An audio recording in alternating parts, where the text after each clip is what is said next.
Good morning, everybody. Myself, Veena Sarathi, Assistant Professor, Government First Grade College, Sirsi. My dear friends, today let us discuss about the process of factoring and the differences between factoring and bill discounting. Now, coming to the first part, let us understand which are the different types of factoring. Factoring services are rendered with different packages. It is based on the nature of the service transactions, depending upon the volume of credit, risks accepted, finance provided, etc. And on the basis of this, the factors are classified as follows. First one, with recourse factoring. Recourse means to revert. Recourse means to record.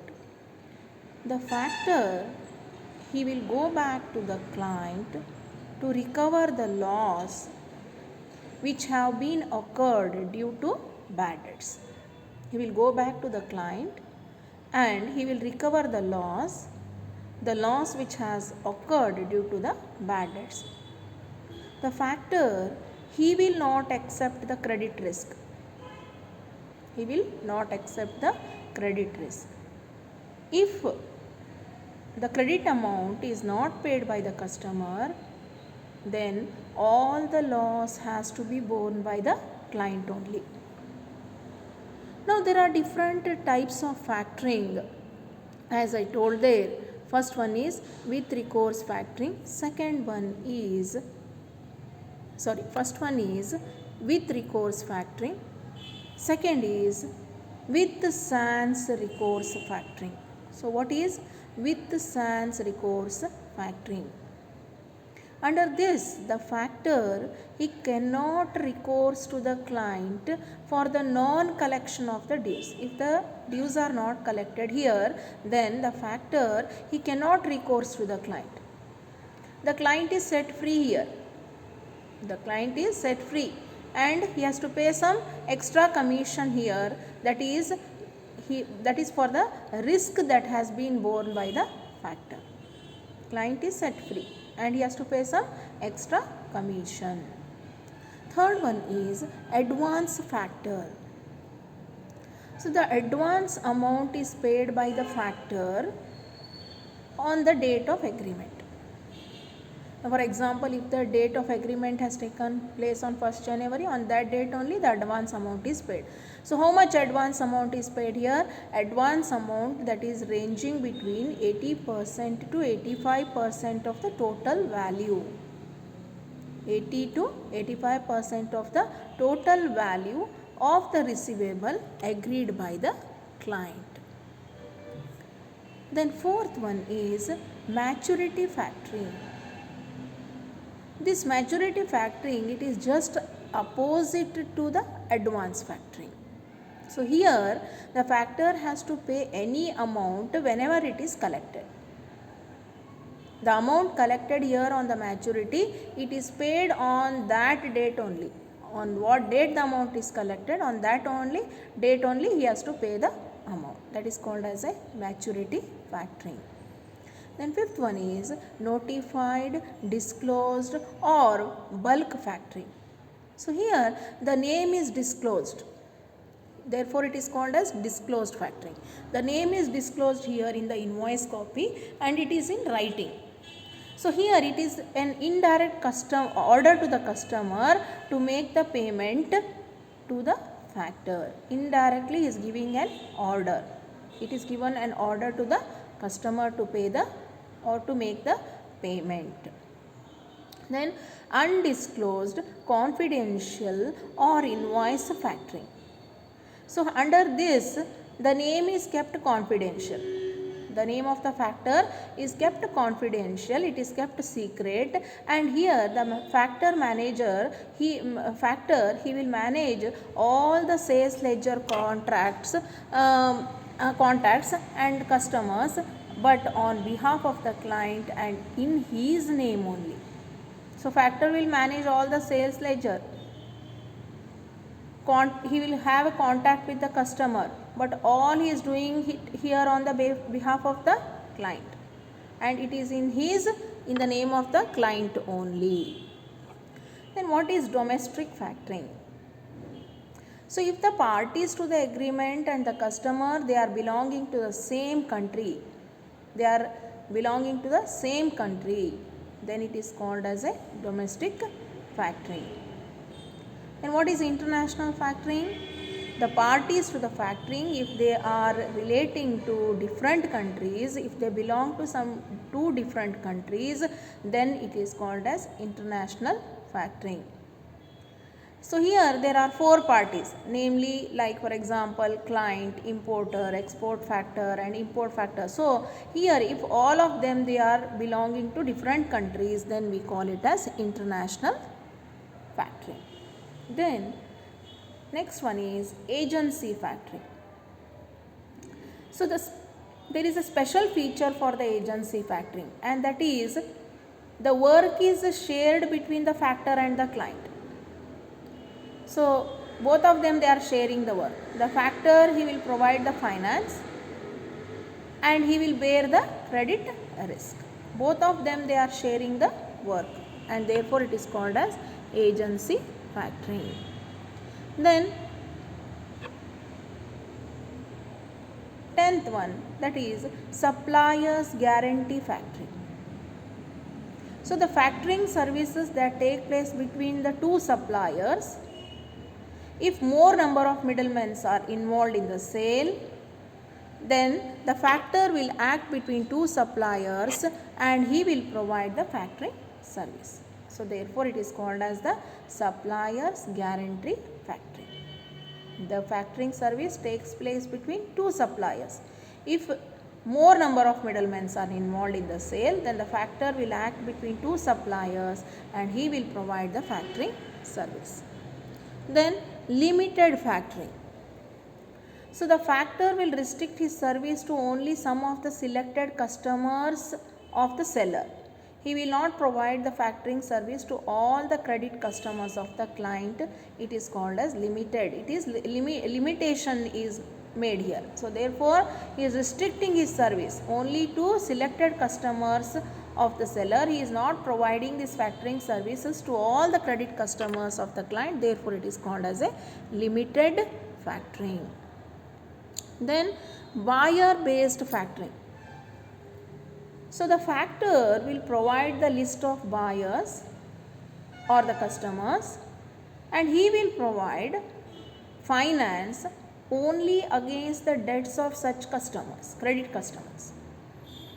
So he will make a list of the buyers, or he will make a list of the customers. You can say buyer or a customer, and he will provide finance only against the debts of such credit customers, and it is called as a buyer based factoring. The credit sales here are made to the customers other than that are listed customers and are not accepted by the factor.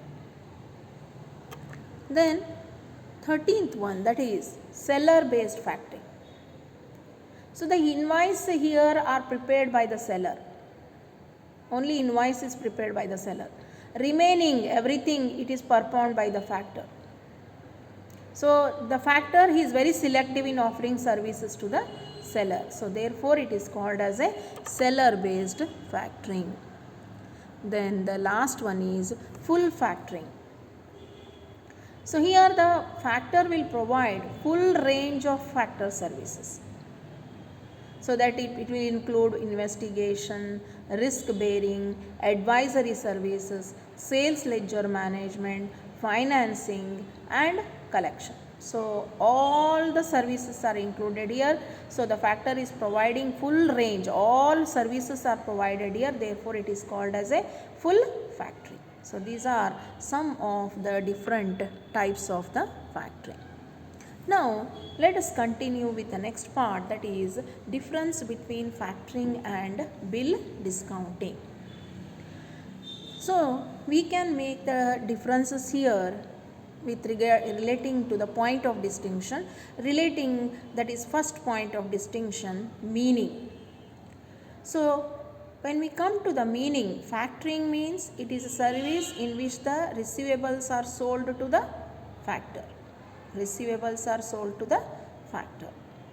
Bill discounting means it is a financial facility in which the bills are discounted by the agency.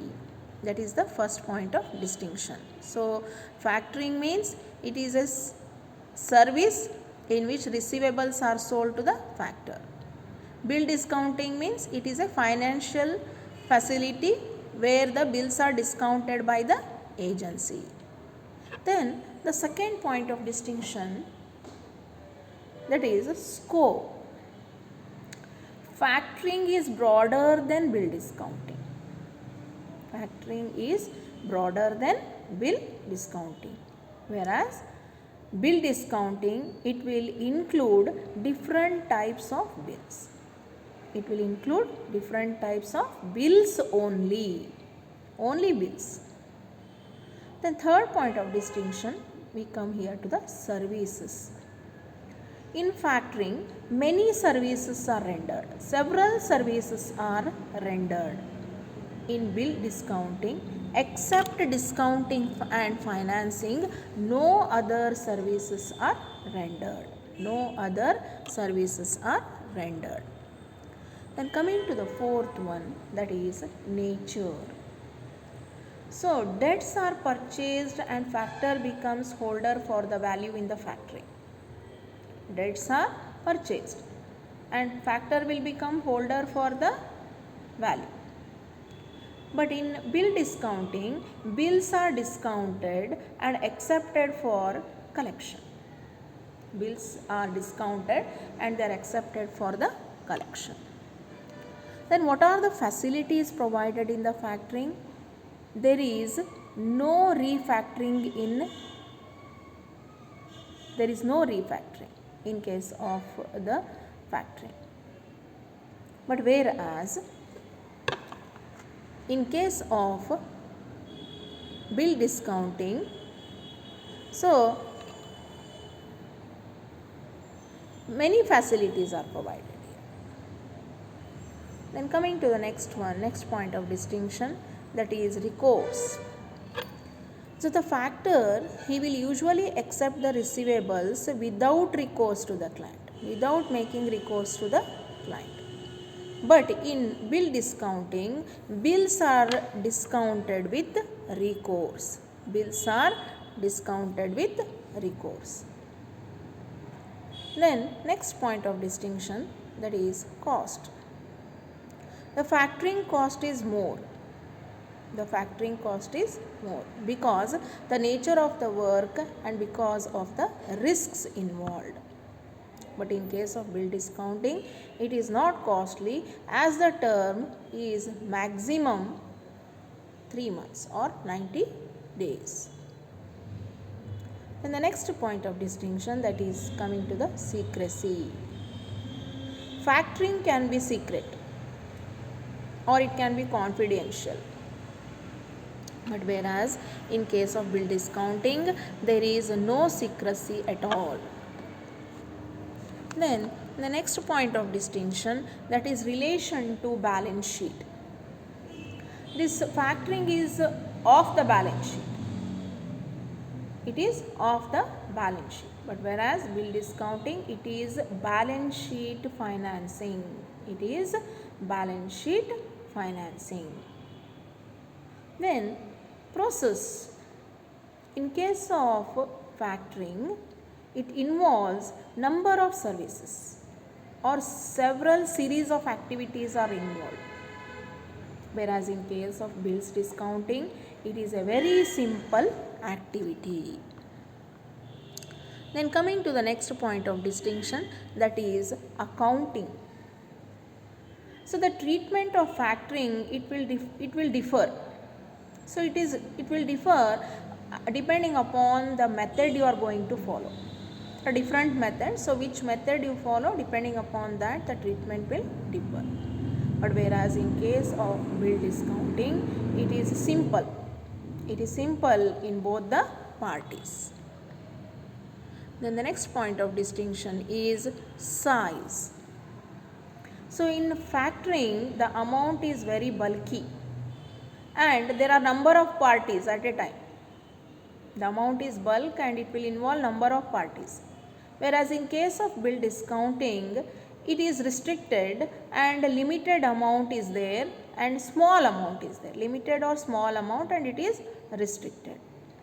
So these are some of the point of distinctions or differences between the bill discounting and the factoring. So I hope all of you have understood which are the different types of the factoring and what are the differences between the factoring and the bill discounting. We'll meet once again in the next session. Thank you.